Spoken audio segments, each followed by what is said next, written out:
Tomorrow was always further than the trail of one tear down his cheek. When they told that black boy to reach for his future, he just retreated and cried. Water welled up inside. It was like his dreams were drowning in his eyes. He heard him say it's okay to let that water flow, but he knows about black boys and rivers. They say, remember your roots, they'll help you grow, but he knows about black boys and trees. Tell me, what is he supposed to do? When black boy is supposed to be tame, calm, and docile, chained, obedient, or on his knees, because that's how you get a better life, black boy. Don't you want a better life, black boy? Tell him what this better is supposed to be. Life is just a lie that gets effed up worse if you act in a way that wasn't scripted or rehearsed. You better bear this burden, black boy. Wow. Learn to pull yourself up by your bootstraps, black boy. Didn't we give you opportunity? You better learn to exercise your right to be free. What he's been going through isn't fit for anyone. It's well-exercised mayhem. This sullen soul doesn't know the price of happy, but he knows they give pain free to the poor, broke, and lonely, and throw wishes into the water to learn how to swim. It's different strokes for different folks.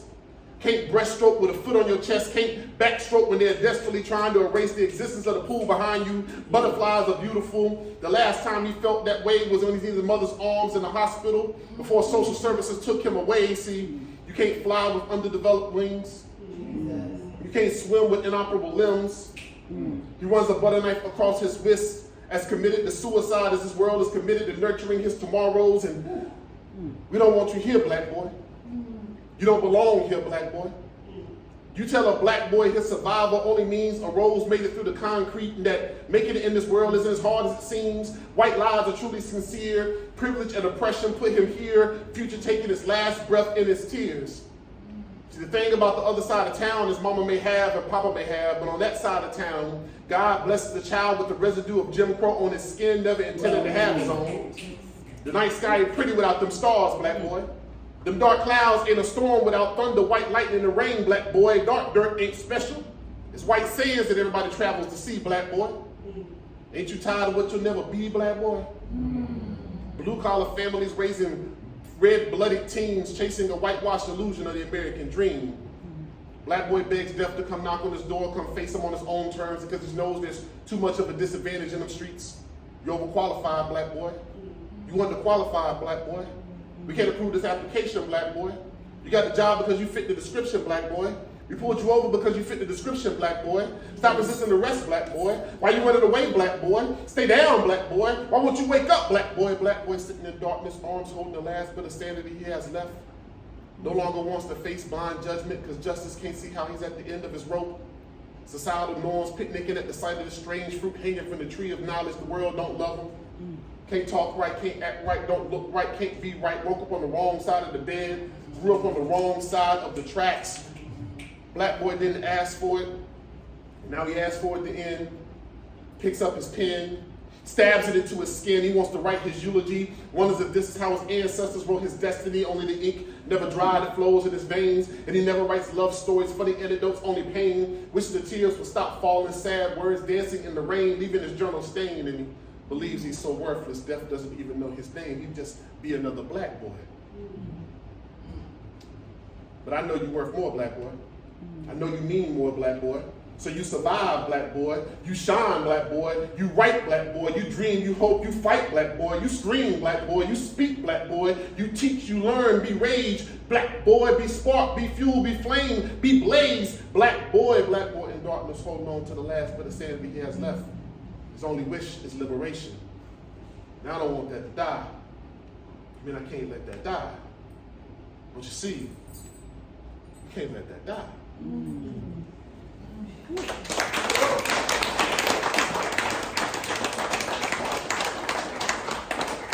So, this is Shackled Freedom, Black Living in the Modern American South.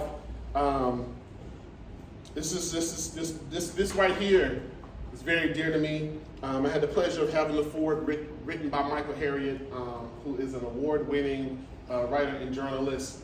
I think he's currently a contributor to the Amber Ruffin Show, long-term writer for The Root. And it follows what is the first book in this what I call the Black Life series. The first book is called Everything Worth Fighting For, an Exploration of Being Black in America. I wrote that during one of the most pivotal times in my life. I was in Boston. Even now, I think one of the things that is strange is that whenever I talk about that time, I say Boston as opposed to saying that I was in Cambridge. You know, and no matter how many times I get called out for doing it, I do it because there's still a part of that thing of being a boy from down here, being up there, that makes me say I was in Boston. I wasn't. I was in Cambridge. I was at Harvard for a year doing a research fellowship.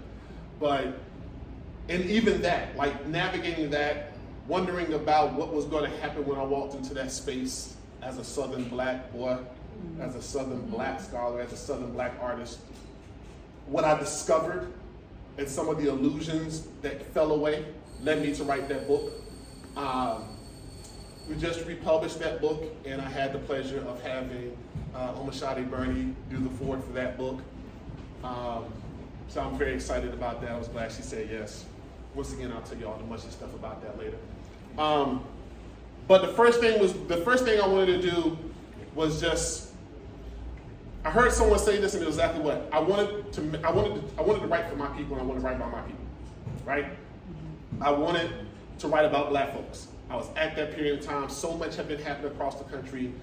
I've been involved in activism and community organizing for a very long time. Each one of these books in this series starts by talking about arts activism intentionally. It's the vehicle for me to continue that conversation. I know folks will read it for the poetry, but there's also my work and the work that I've been trained to do in community is in here. But after placing my work in the context of this American society, I had to come below the Mason-Dixon line. And that's what this is. This is my love song for the Black South. And that was so very important to me because everything I've done as a Black boy from the South. And it's realizing what that still means and what it will always mean because this country will not let go of how it feels about the South, especially when so many of us are down here. That's right. And so I'm gonna keep doing this. I got one more of these books, one more of these in me, but today we're gonna celebrate this one. And I just wanted to offer that context so you can understand what this is about. The other thing is, one thing I believe is our superpower is the way we tell stories. And I think one of the things about that is that continues to remind us that we're not what we're said to be. When you can narrow a person's existence, you can manipulate how people understand it, how people see it, and how people think about it. What you cannot do is manipulate a whole person, right? Because you see them in all of their beauty, all of their joy, all their struggles, their hurts. What you start to see is where their intersections with your life, where their differences, where their commonalities, where their universalities. And it's hard to believe the propaganda and rhetoric that's being put out there. So my work tells stories because I want to continue to widen the scope of how we're seen. So there's Black Boy, Black Boy Serenade was their first piece. So I'm gonna jump around and then we're gonna get in this conversation. I'm not gonna hold you too long, and of course there's a book. You can read all the rest of the poems. Is that all right? Yeah. But let's jump around a little bit in this. One of the other poems, while I was up there, I stumbled into an open mic one night. And it was a well-known open mic, because I've been involved with Poetry Slam for a long time, so I knew where the slam venue were. I went to two of the renowned venues in Boston to visit, and I was sitting in one, and I heard this poet get up. And I just had this visceral reaction to the first line of the poem. And immediately I was like, great concept, but the privilege you get to be able to make this poem. Because it totally ignores so much. But it was a great concept. And the whole idea was this poet challenging God for everything that was wrong in the world. Of course it was it was a young white poet. And I'm sitting there and I'm like, and I feel like my grandmamas had a moment with me right then. And I'm just like, And I'm sitting there and I'm waiting, seeing if anybody else see me sitting there, because it's hella disrespectful to be there the whole poem. Like, so I'm just sitting there. And so I wrote this poem. I heard a poet ask God, what is it like to get all of the credit and none of the blame? Wow. Jesus. Wow.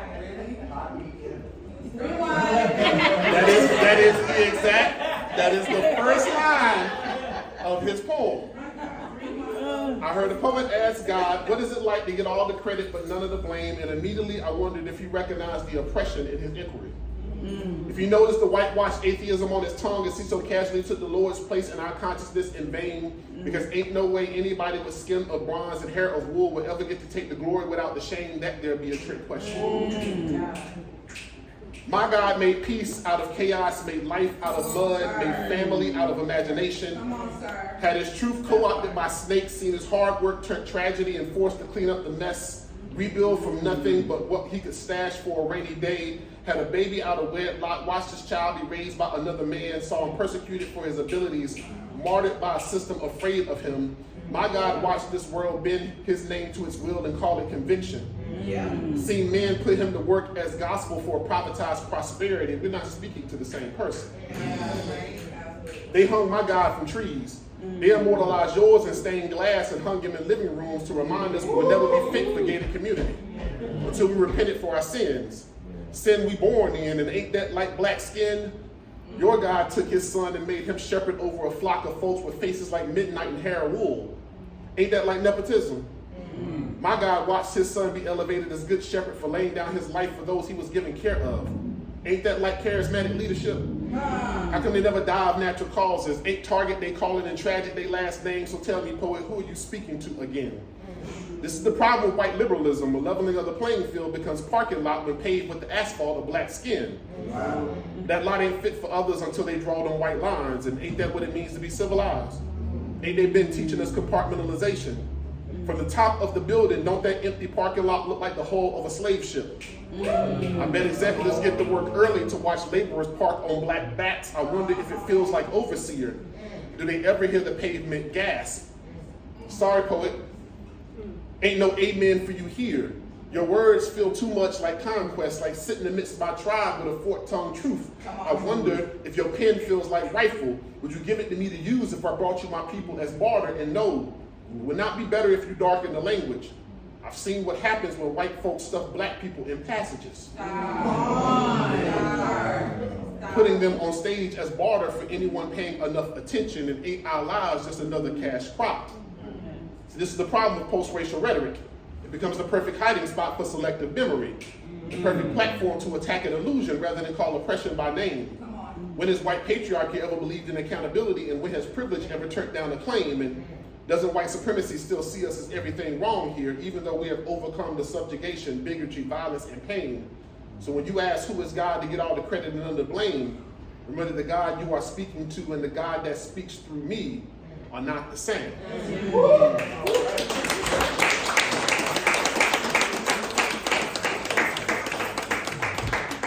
Y'all still doing all right? Y'all still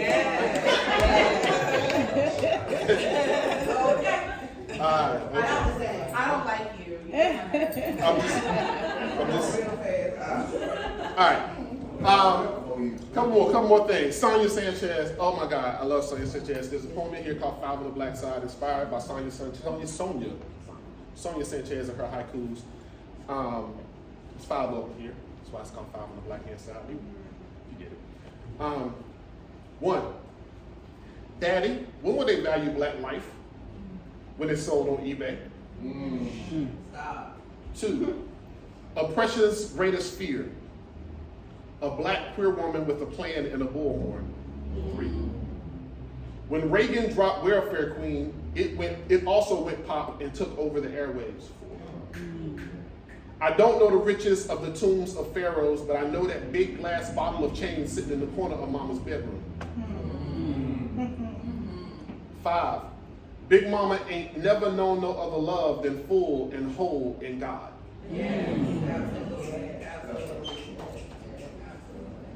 So, like I talked about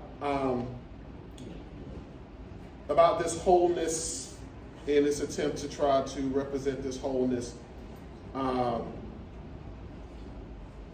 there also are some clear, what we call clear Dasan moments.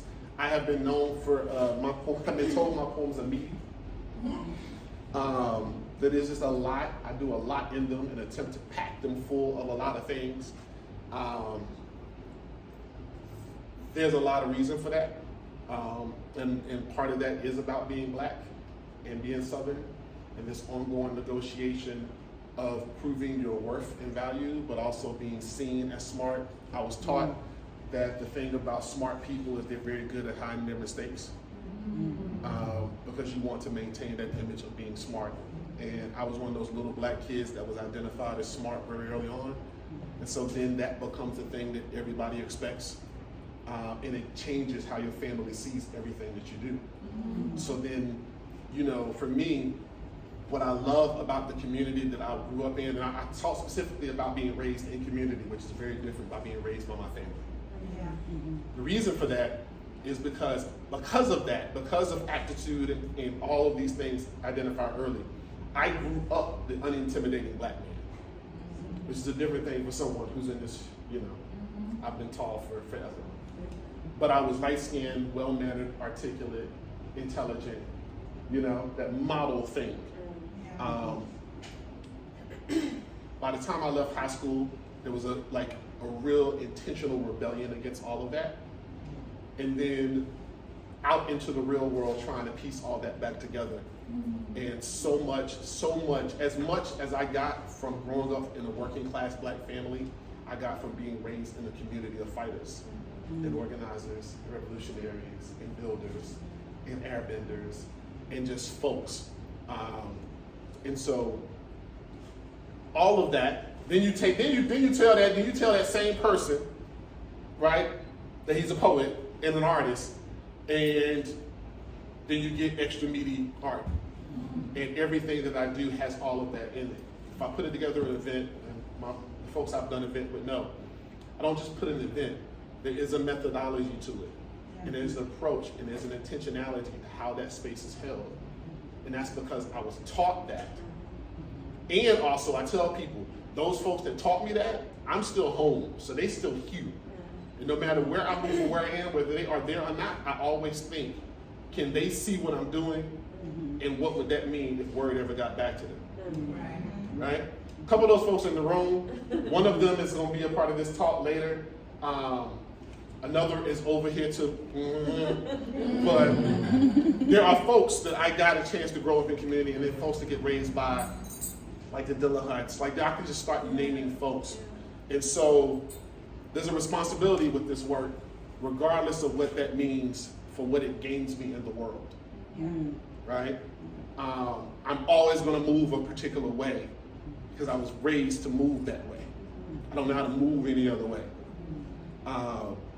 I know how to live a certain way because I was raised, and my family expects, but I move a certain way because I was raised to move that way. And I've taken a couple moments when you try something that's out of character, you're like, ooh, it feels dirty. And I'm like, I can't do that no more. I don't care what kind of bag is there, I can't do that no more. And there are moments, things I've been offered, I'm like, if my folks found, I say that to say, hey. Two more and then we're gonna talk. Two more. All right, let's come on. I say that to all say, what I'm also grateful for is those same folks for what they exposed me to. And this poem is called Learning Black, and it's inspired by a Jamaica Kincaid poem. And folks like Jamaica Kincaid, Octavia Butler, Audre Lorde, June Jordan. There's just so many folks that I'm so grateful for this community for introducing me to. Here's the thing, I'm gonna stop talking because I can ramble. Here's the thing about this and about my work, particularly, and about being from the South and being out.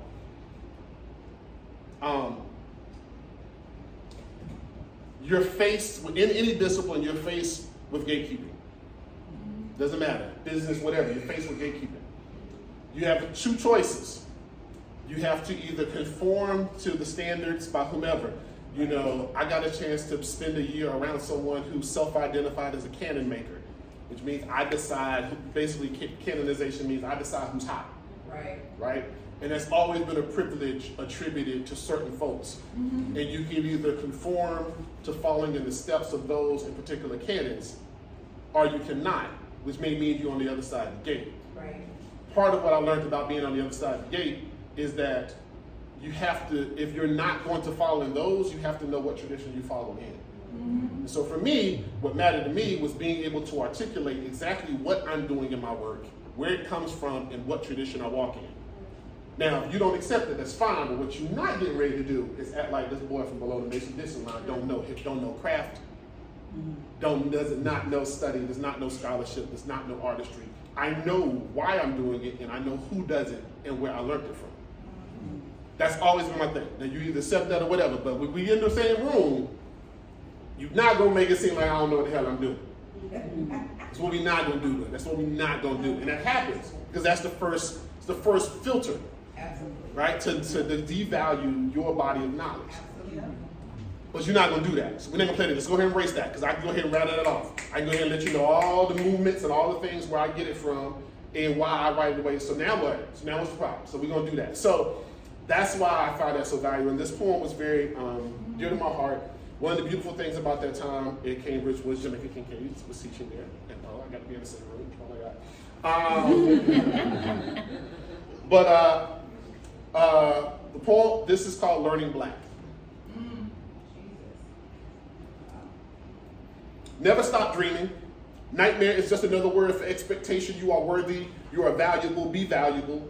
Read, listen, grow, become more valuable. Know your worth. Adjust, fit in, be chameleon, be malleable, be bright, be smart, smile, excel, beam, bright, be unintimidating, be articulate, be well-mannered, say yes sir, say yes ma'am. There's pride in them dimples. There's legacy in that walk.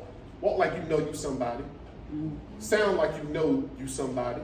Stand tall, stand straight, stand up for yourself. Know when you don't belong. Be mindful around white folks. Know when you out of place. Be respectful of elders. Know when you out of line. Be quiet around police. Know when you almost out of time. Don't waste time. Don't stop dreaming. Nightmare is just another word for perception. Work, work, work. Only way to have is to earn it. Only way to earn is to work. Ain't nothing wrong with a hard day's work. Ain't no shame in a job. You got a job to do. Do your job. Do theirs too. Do something. Do it all. Do more. Remember self-care. Know your potential. Don't waste your gifts. Don't take your blessings for granted. Use them. Give back. Give. Remember self-care. Love. Be love. Be mindful. Everyone ain't love. Say goodbye when necessary. Say hello when possible. Be open-minded. Be open door. Don't be doormat. Remember self-care. Let it go. Let her go. Let it be. Trust. Question. Don't be paranoid. Don't be skeptical. Trust. Trust God. Let God pray. Faith without works is dead. Live. Dream. Don't stop dreaming. Nightmare is just another word for rejection. You are worthy. You are valuable. Push, learn, grow, become more valuable, be priceless, want something, be dedicated, be free. Learn that commitment is both. Be committed. Know you are worth it. Know it when it comes. Be willing when it arrives. Believe in you. Maintain. There is a day waiting for you tomorrow. Be ready. Survive. Get there. There will be another one waiting the day after that. Promise to see that one too. Dream what it will be like. Make it real. Nightmare is just another word for concession. Trust your mother. Trust your father is there. Don't be naive. He is there. Know him when you be him. Be aware who it really is. Know you have seen the results. Change the outcome. Be sorcerer. Be magic. Don't be magical. It's a trap. Don't be spell casting. It will wear off. Don't be rose-colored lenses. Don't be escape hatch. Know your worth. Don't overcharge. Don't undersell. Never auction without appraisal first. Someone's expectation is not your reality. Someone else's tongue is not your own. Accept no other version of you than your own. Accept no other rewards than your own. Know that what is for you will be. Never stop knowing. Never stop dreaming. Nightmare is just another word for death. Don't die until you do. Live like you know you will. Live.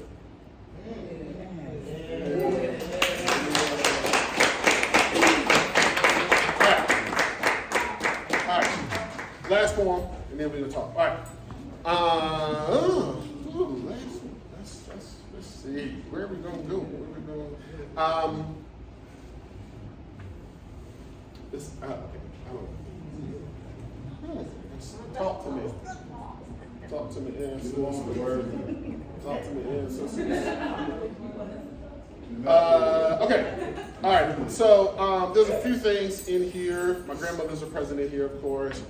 I always read Black Holy, so I'm not going to read Black Holy. So what I'm going to do is, okay, so I'm going to do this. This is for the poets in the room. I'm going to do this. There is a poem in here. So one of the other things that I learned in studying is about form. And, you know, there are different forms. There's lots of poetry forms. But it took a long time before I got to the place of even imagining the idea of creating a form. And I created a form, and it's in this book. So I don't have a name for it yet. But basically, here's the form. Let me say this for all the poets in the room.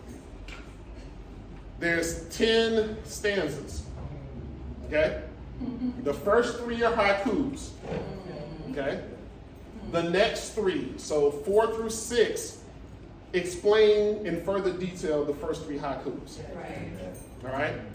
7, 8, and 9 add further detail to the whole story. And then 10 is a closing haiku. All right, so there are 10 stanzas to it. 4 haikus, 6. Okay. Right. Okay. I want to explain it to you so that you can see if you hear it.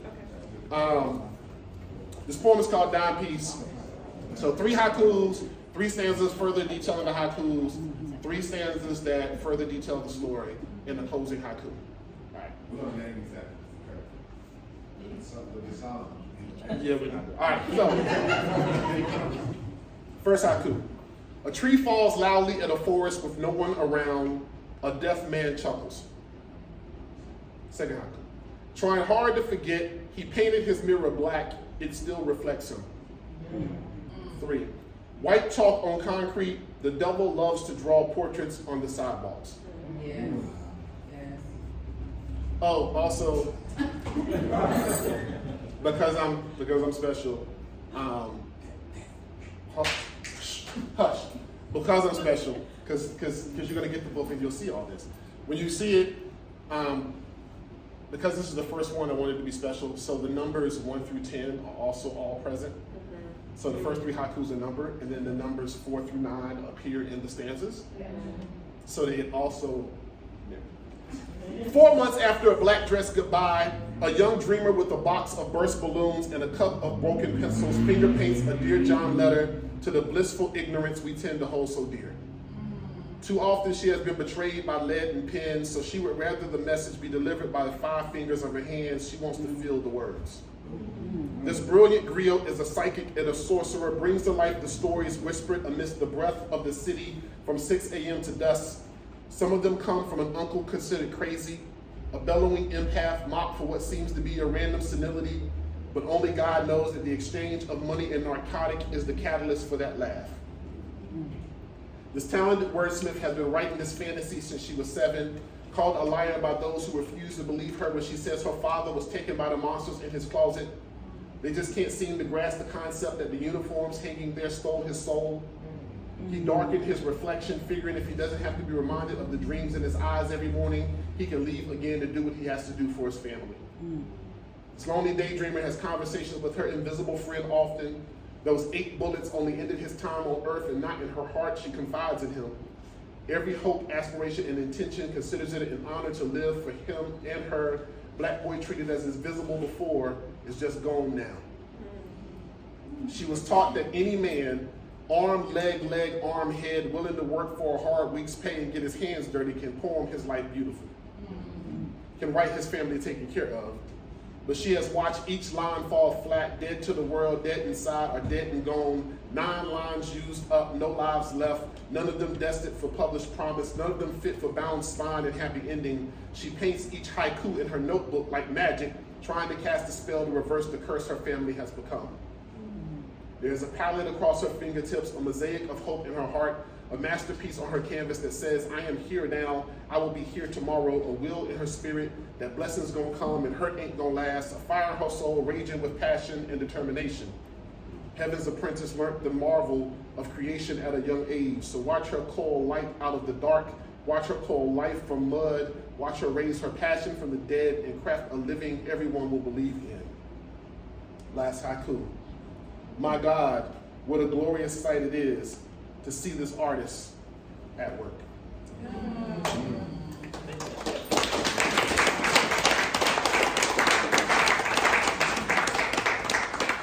So now we're gonna move to the talk of the time that we have left, and I'm so excited. I was excited.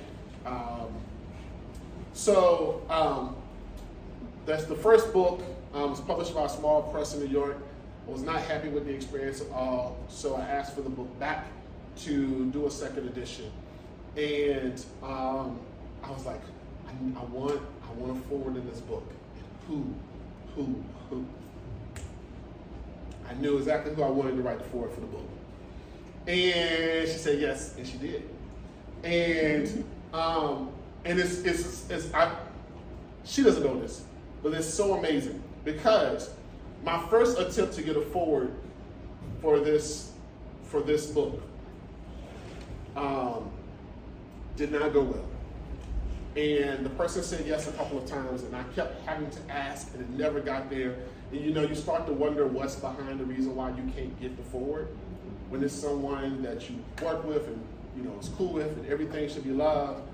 And so I just kind of had to let it go before I started to believe something else. So to have Omi say yes so quickly, even to have Michael say yes, been a lot because of everything that I've been through getting this situated. But what I want to let you know is that I have been watching this woman work for a very, very long time, y'all. Committed to community, committed to us, committed to change making, committed to culture and history and tradition, committed to motherhood. Just,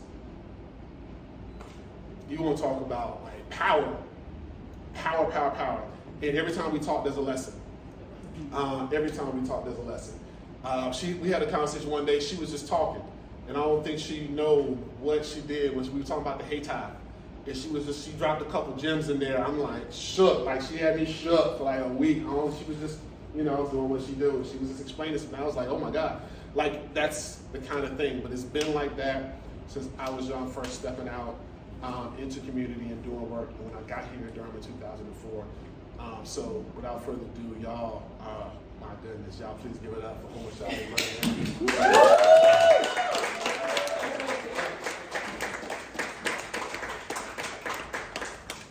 You have to give me $5 to get the design. I'm just playing. Hey, what's up? What's up? That was super sweet. That was lovely. Hey, it's good. So a couple things I'm thinking about right now.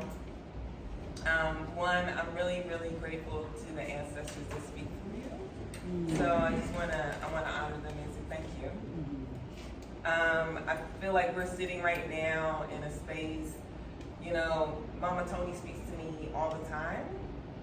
And so to be sitting with her right behind my head, right, to see the bluest eyes, to see Paradise, to see Tar Baby, to see Sula, like right behind me, reminds me that folk like you who not only are also artists but also teachers, y'all put seeds in people's bodies.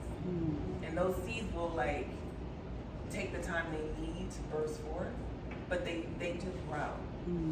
So what Dasan did not also say is I met Dasan when my oldest son was 11. And Dasan was an instructor for this documentary program at the Center for Doc Studies. And my son was too young for the program. He was not supposed to be there. And Dasan and a sister who doesn't live here anymore, Kara Page, and Michelle Gonzalez-Green, who is now an ancestor, were like, don't worry about it. Che can be in this program. And we're gonna put Che with Dasan. And my son will be 30 next year. My son graduated from Howard, and his life's love is arts curation because of Dasan. Che learned how to be a storyteller because of Dasan. Che learned how to curate his stories because of Dasan. And when I think about, that's 19 years ago. That's 19 years ago that this kid had you put seeds in him. And all of the ways I see him moving in the world, I know that's because you saw him as a Southern Black boy. You saw him as a skateboarder. You saw him as this amazing Pisces kid who was just doing his own thing, and you were like, do your own thing. but know that you have people who love you and people who are, investing in you. So I want to say thank you for doing that. And, whenever we talk about how old Che is, somebody's getting older. I don't know, somebody's getting older in this joint, So, and I'll be double nickels in April. So I appreciate you asking me to not only help moderate this conversation, but also be a part of your artistic piece. So, I got those. Okay. I have some questions I want to ask you. And then we're also going to open it up so that way if anybody wants to ask questions or has comments or anything like that, we're going to make the space available. But so just relax for a second. But there's a quote that I want to start off with, and I want you to respond to it. And we talked a little bit about it before Vote Ride. So if anybody is familiar with Mama Tony K. Bambara, she has a quote that I love and we use a lot, and it says, "The purpose of the writer is to make revolution irresistible." I love the word irresistible, because it's one of those words where it's like, oh, you just can't help yourself, right? So if the writer makes revolution irresistible, you just can't help but to participate, to fall into it, to find your lane or your offering, right? So I want to know what makes revolution irresistible for you through the artist lens that you use, and also through the teacher's lens that you use, because you are an educator. You are an educator and an artist and an activist. So I want to be very clear that I see all of that. Okay. It's about, for me, I try to replicate what it was for me. And what it was for me was being able to see myself in it. I needed to see myself in it.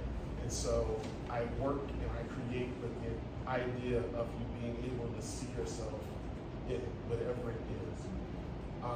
And everything is the same way. And what's so funny is when I talk about being raised in community, I really mean that it shaped my world lens. Because when you think about how you build, like what holds a community together, the first thing is there's an ownership of that, there's a collective ownership of that moment. And it doesn't matter, there's always an elder who kind of like, everybody deflects to in the community. There's always role players, there's always a hierarchy. But the hierarchy is both organic and earned. It's not taken, it's not, it's earned. And it also always comes back to the center. There's always a center, and always comes. It's our North Star for you to talk about different ways. So when you talk about making revolution irresistible, it's that you see yourself in it, you see a connectivity, you understand what center is so that you always have an anchor.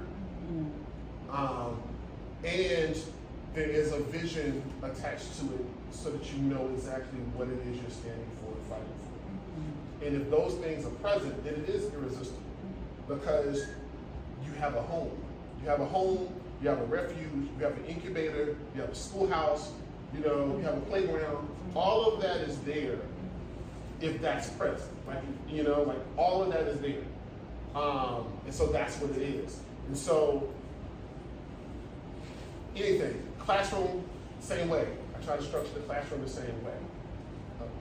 Anything I am attached to or asked to help build is the same thing. And when I create, that's what I'm thinking. So much so that the words on the page, like that idea of building a community the way I've been taught, is how the poems and everything is written. And it's just a replication of that same sense. There's something I want to ask you later about kind of the spiritual aspect of creating. Like you just kind of turned us on to your own flow and broke it down for us. So I want to talk to you about that. But I want to ask you something because you've mentioned this a few times. And it's about being a Black Southern poet. So we just got bathed, like y'all bathed us in Black Southern poetry. Y'all took out a rag, because that's what we use in the country, a rag, and you bathed us. Like some of it was a little hard, some of it was soft. And I wonder for you, as someone who's very, very clear about your fealty to Black Southernness, right? There's some folks who are like, I'm from North Carolina, whatever, I have these opportunities, but you are always returning to the fealty of this place. It drives you home. You talk about us being community members, and he's not lying. If the song was out there wilding out and doing some slick shit, we'd be like, what is wrong? Call me. What did you just say? Like we would want to know. We'd be curious because not only would we want to be clear about what's going on with you, but we also see you as family. And so if you see your cousin out here wilding out, you're like, come here. What's wrong? You all right? You hungry? Like, why are you acting out like this? What's going on? You need a nap? What's wrong? So I'm curious for you, in the spaces where it's not Southern, and you show up with your Southern Blackness, like how you see that as a superpower, like the reactions that folks get, but why you feel like it's so important for you to be very, very explicit when you show up, like you're gonna get this, and what you're getting is Black Southern excellence. This is what we do. Yeah. You know, and all of our complexity is not perfect, but it is excellent. Yeah. So I'm wondering about that. Yeah, I have a huge boulder on my shoulder. I do, and that is a big thing. Making sure that I don't. We're not going to doubt the intelligence. We're not going to do that. And so, but because I am the person that I am and raised the way that I am, I'm going to define what that intelligence is.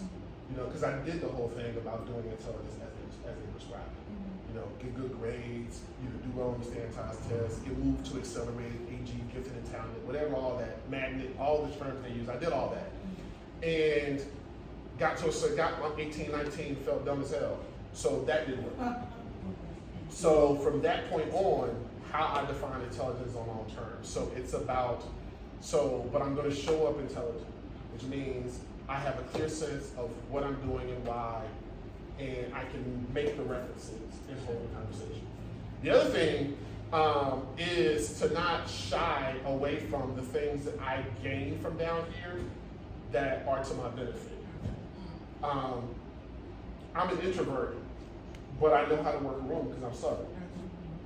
You know, like I know how to make sure, like I know how to be present in a room because I'm Southern. I have social anxiety, but like I know how to manage people in a space. The other thing I know how to do is I know how to identify and who to make feel welcome in a space. So, because I'm Southern. So like where other people will leave that person that you felt left out. I'm Southern, I'm not doing that. I see you. You know? So that ability to see other folks in a space where other folks are ignoring them and be able to allow them to feel seen and present with me. But that's also communities, that's also going to solidarity, like, you know what I'm saying? So like it all comes together. And I learned that here. And when you think about the history of organizing and social movements and movement building, that comes from here. All of that is what I carry with me when I'm not here. Because the expectation, especially as a poet, the number of times, and I'm an MC too, but the number of times there is this dismissive attitude to what I'm supposed to be doing when I show up somewhere. And what I love is I love that dismissive attitude. And then 2 poems in, I look at everybody's face and it's like, oh my, okay, that's, okay. And I'm like, yeah, you ain't expected to be that tight. You ain't expected to be that, you ain't expect all of that packed in there. Yeah. You didn't, okay, cool. So, but the reason why I said redefine intelligence is that it's not all just a particular book. It's conversations with people. It's a variety of different sources of inspiration and information. But I also too is Southern. Not everybody wise down here even finished school at a certain age. Exactly. But the wealth of knowledge and insight. That's right. And I'm like, so it doesn't have to be a particular way. So I choose my refrigerator and I choose what I feed you. Sure. And but I'm gonna carry it with me. Sure. Well, I want to ask you about your through line. So I talk often about some of the teachers I had when I was in undergrad who just were like crazy. They were doing some serious like magic, not magical, magic, opening portals and introducing people, and then they were like, now go on about your business. And then I realized in my 30s and 40s what I had been gifted with. So I think about folks like D. Soini Madison, who was one of my professors at Carolina, and she taught us oral interpretation of African American literature. So I just thought it was, we're gonna read a book and we're gonna perform it. It's cool, whatever, right? She knew exactly what she was doing.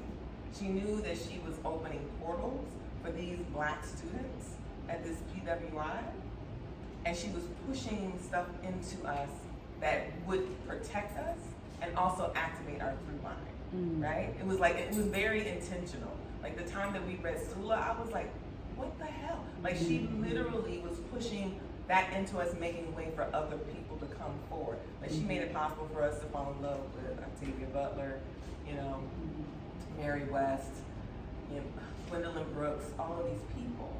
And she didn't just put the book on the table and said, read this, okay, now perform it. She opened us up and put it inside of our bodies and then was like, now go get out of my class.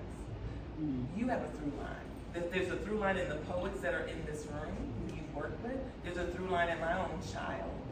And I want to understand your through line too. Like, I think it's important for us to literally say the names of the people who taught us, right? The folk who saw in us what we didn't see in ourselves, because you then have extended it to so many people in this community, outside of this community, and other places, other poets, other young people. So I want you to claim your through line right now, Dasan. Like, who's your through line? And give it voice. Man, so yes, I love that question. I've never been asked it before. And when I talk about being raised in community, when I first got on the microphone, I got on the microphone at a place called Expressions. I remember Expressions. And the Cypher. in the Cypher. So This was in our Hotep days, y'all. yeah. Ebony! Smelling like patchouli and crazy. Stop playing with So me. much so that I started to grow locks. What? You know, that was my first set of locks. I had locks. Oh my I was God. not a fan of locks, and I got so freaked out I cut my hair. I was like, it's too much. Oh my goodness, But, it was so good though. Big Drum Press, Dr. Shabazz. Yes. Seeing him publish Young Black Rufus Authors. Xavier Sarsaparilla. Yes, and he, oh man, and so and seeing him push Howard, and Yes. but to have a black press and then have elders really just encourage us as young folks. And then of course I met the Dillahunts. Yeah. And that was so powerful because of that smart thing, I did not get a chance in sports. I did not get a chance to participate in the things that she was doing for students at our high school. So to have that opportunity as a young man coming back home, because I parted my way out of college, to come back home and meet them and everyone else involved, Fruit Later World Cultural Center, and then y'all. And so, folks like, I came to Durham because of her burn trauma. Because she did not like the candidates that they had for working with the Center for Black Studies, so she was like, you have to come apply. And then fought because they did not give me the job. Really? I didn't know this story, did I? No, they found how they did it is they ended up hiring a white woman, and it was because she spoke Spanish. So what they did was Hamlan got them to take some grant money for me to work in the community so that I could be around to do youth document Durham next summer. That's how I got to Durham. There are folks like that. Oh my goodness. I have to think about Diane Pleasure, who is part of how I got welcomed into Hayti, where I made that home. So many people, Bill Fletcher. Bill Fletcher changed everything. I was on the West Coast at an event spitting a poem for this gathering of activists. I'd been organizing for a couple of years, and I felt like the poem wasn't activist enough. You know, it didn't explicitly say these things that I felt like I needed to say. And I sat down and he's like, no, it was. He was like, the politics that we are teaching you were present in the poem, regardless of the subject matter. And if that's what we're doing, that's what would happen. Like, you don't have to say the things. They're going to impact the way that you create. And that changed everything. And even now, I don't explicitly say the things. I don't feel any need to. I don't feel it to validate my politics or my position or my background as an organizer. Everything that I've experienced and done is present in why I write the way that I do. And so those kind of folks, oh my goodness, that's such a good question. There is oh my goodness, there's so many, but I love that question of through line, because that is, if it was not for those folks and for y'all, I would be a project manager or some corporate, because that's where I got pulled from. You got liberated. I did. You got liberated. No, I mean, I think we all get liberated in some way, shape, or form. I have my liberation story from higher ed. I thought I was going to be a college administrator, whatever. But that did not happen because I got liberated. Because that's not what my ancestors wanted me to do. So, like, whatever, we all fall foil to capitalism and white supremacy. We all do. Yeah. We're living in it. Yeah. And so you kind of get off to the side and you get a little distracted, and then your ancestors will send people be like, "Go get him, please." Go get him, and he'd be like, "Come on." You'd be like, "Where I'm going? You're going this way." Like, that way does not look familiar. Yes. It doesn't look safe. Yes. It looks a little thick. And they'd be like, "Yeah, exactly. Let's go." And they're never going to leave you unattended. Now you might get freaked out, but you're never actually unattended. You always have the support and the tools and the resources you need if you will open your hands and your mouth and your eyes. Yes. Right? Yes. You will get exactly what you need. And so I asked the through line question because I find myself challenged sometimes with artists who appear to have given birth to themselves. And I don't know that. It's illegible to me. Right? Like, as someone who's a storyteller, I would never sit in a space and posit that I gave birth to myself. Now, I may have grown myself up. I may have made some choices, but I didn't birth myself, And so I just think it's a powerful opportunity to do that. So I'm gonna share something with you. I want you to tell me what you think about this. So I did a storytelling thing with Amber J. Phillips and a couple of folks this spring called Love, Rage, Spooks, and Specters. Stories of black storytelling. And Amber said that she feels like there are a few elements to a story. A poem is a story, right? She said that you got to remember that there's a hero and a villain in every story, right? To take care of the reader, right? Even if you're giving them a hard story, to take care of them. What does the story sound like? Is there music? Is there laughter? Tell it like it is and treat it like it could be, right? And then talk like you motherfucking talk. Like, don't judge it up. Don't pretend like you're not who you are.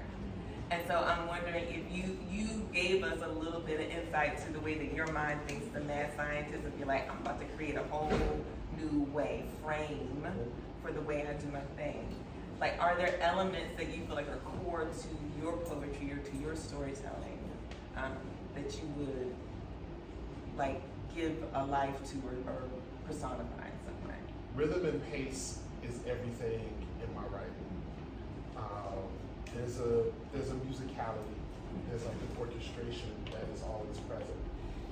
And when I think about it, I think the way Spike Lee taught us about a jazz soundtrack, the early black talking films, and just the images of singing and dancing, all those shit. Like, there's that's what I feel like I'm doing, regardless of what I'm talking about, that I'm trying to do.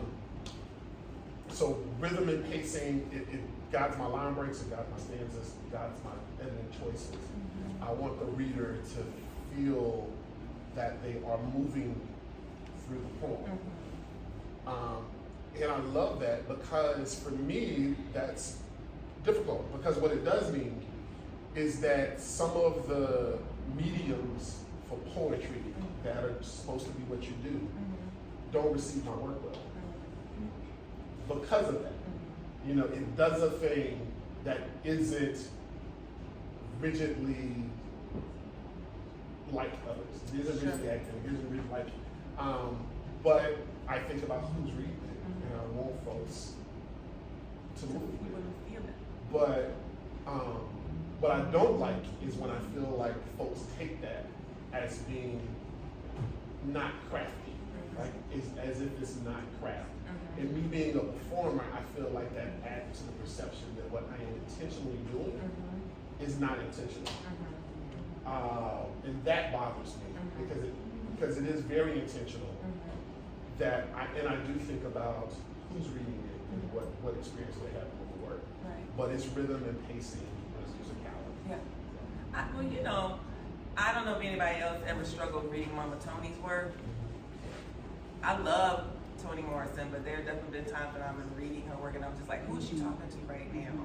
And I would need to put it down and come back to it because I wasn't clear about like where she was going or who she was speaking to, and it was making my mind like she was deliberately in my head, like trying to crack me open. I was like, I'm not ready for that, and so I had to put it down. And I imagine that if you're doing this in a way that's very reminiscent of improvisation of jazz, you know, like you're on like a Coltrane riff or a Charlie Bird riff, you know, they were looking at them like, okay. And now we look at it, we're like, yes, like this, it makes sense. And so part of this is like the learning curve that you're on this side of. I'm gonna ask you one more question and then we're gonna open it up for folks to ask any questions or to give any feedback to this evening, not only to Dasan, but to the other poets who graced us with their words this evening. So this is the last little question I have for you. So this is, you know, this is your opportunity to time travel, right? Because I'm wishing you, speaking over you, long, prosperous life. Like when you like the OG who's like 105, right? And you're sitting there with folk who you've done work with in community. I want to know what you see. What do you see in your community? What do you see in the ways in which artists continue to make revolution irresistible? What I see is a cadre of folks who know not only about what they create, but also the value of the skill sets they hone in doing so. So that the art is a catalyst for not only the impact that they can have, but also the capacity that they can create for themselves and others. That's what I want to see. I want to sit in a room of folks who have been able to do that. And if that is the case, then not only have they been able to do it, but they've been able to show that to others who've also seen their ability to do it, and it just spreads. Where we're moving in a way as artists and creatives that we see ourselves as artists and creators and creators, and feel free to build off of that art. And I just want to be in the room and know how much got built off of it. So we want to take a moment to open the floor up to any questions that folk might have for Dasan or any reactions. Take a couple questions. I want to know, is your spirituality connected to a religion? Very good question. So, yes, and I was raised Christian, so I consider myself to be Christian. The thing about it is that because I have had a chance to sit and study with folks from a variety of different faiths, my North Star is I practice the way that my grandmothers practiced. And so that is distinctly Black and distinctly Southern, and it is curated for our family, you know. So that allows me room to make decisions about Christianity as a whole. And it also allows me to find the intersections with other walks of faith and understand and produce that. But so the difference is I hold my faith. My beliefs are a blend of all the things I've studied. Practice of my faith is Doris and Bethel. So that's how I navigate that. It was important to me because also in organizing moving, you work with folks who are atheists, agnostic, and then where do we all come? And I believe it's by all of us being able to be centered in what our faith means of us. And then we can find the intersections in that and how we all move. And so for me, that meant, okay, where's my practice coming from? It's Doris and Bethel. My faith is unmoving and unwavering. My understanding of religion is broad and useful because it's great stuff. I love that question. Maybe ask that question for me. That was a good answer. I see you peeking all the time. Do you find often that you go back to your work and you find meanings or things that you said that you didn't realize you were saying when you wrote it? I do. Because there are moments where you get lost in the work. And you don't realize how long you were lost until you go back over and you're like, hold up. What? Another thing that I love is that, I'm not one for being on tour. I don't like it. I tell everybody a week or two, I gotta come back home, especially, when I live here. I need to be restored. I'm not one for tour life. But what I love about performances and engaging is the moments where the conversation you have with people are about the things that are there that you didn't realize were there. I've had so many faith conversations because that idea of practice is why my poems speak about God in the way they do. And I've had so many conversations about things. And just so there's an awareness that I get that doesn't even come from me looking back, but actually being able to talk with someone who helps me understand something I did that I didn't really realize. But it does happen often. And I love it. I love to see those moments. There's also things that I try that I don't know if they work until somebody else is experiencing it. Right. And I love to find out it worked. Because you don't know. And then, especially when it's not a thing that's regularly noticed, but when somebody finally does, and they're like, oh, I love when you, and I'm like, thank you! I've been waiting for somebody to notice that, because it's this thing that I had no reason to do, but that's what I was like, let you do that thing, and then finally somebody notices that I did it, and it's like, I want to say something about that before we see if there's any other questions. Sometimes we in Spirit House, because you've referenced us, talk about storytellers being oracles. And that the story that actually lives inside your mouth is alive, right? So when it comes out of your mouth, it connects with other people, right? And so whether that connects with a person in a way that it resonates, it feels familiar, or it resonates and it's giving them pause to think about something they've never even ever considered before. But either way, you're transformed because you're the mouthpiece, and they're transformed because they're listening. And then now y'all are connected, right? It's like there's just, it's undeniable, like what happens when you engage in storytelling and the thing that's alive inside of your mouth comes out and lands in somebody's heart, right? Like that gives you that moment of like, I wasn't sure that's where I was going, but that's what happened, and so clearly that's what was supposed to happen because you're allowing yourself to be used in that way. That's also why we're also really clear in performance spaces that we open and close the space, right? When you open a portal, you gotta close a portal. You can't open a portal and be like, peace out, you have a good night. It's like, no, we open this space deliberately. We close the space deliberately. There's beginnings and endings to every ritual you ever do. And this is ritual that we do. when we are performing, and that people don't always experience it that way, but I absolutely know that it's ritual. It's very, the spiritual part of it and the religious part of it. Do we have another question from anybody before we kind of round this out for this evening, because we know it's Sunday and, you know, our thing.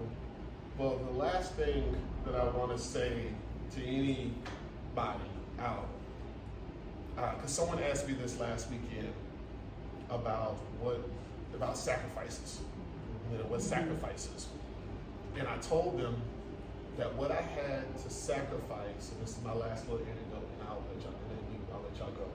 What I ended up sacrificing was, well, any commitment to anyone's idea about how this was supposed to go.